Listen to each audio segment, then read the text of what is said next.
Aí. Avião. Não, espera. Um pouquinho mais pro lado, neném. Pro lado do Rafa. Tá bom aí, Rafa? Tá. Mas ele não vai cantar? Ele vai falar pra você começar, hein? Fala, Rafa. Não. Então fica do lado do compadre. 2, 3. Vai cantar! Tá. Pronto, cortei. Então, mas Lisa. não! Rafael, vai ficar... Deixa ele só falar já pra você. Porque aí ele vai cantar logo depois. 2, 3. Pode! Havia um vizinho torto, morava na casinha torta, dava um caminho torto, sua vida era torta. Um dia um vizinho torto, a Bíblia encontrou, e tudo que era torto, Jesus endireitou. Muito bem, próximo. Pode cantar? Pode. 1, 2, 3 e...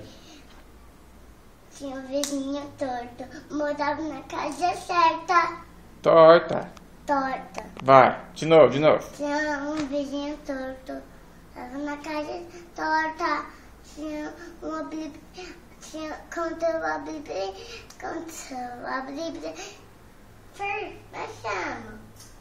Contou a Bíblia. Hã? Jesus endireitou.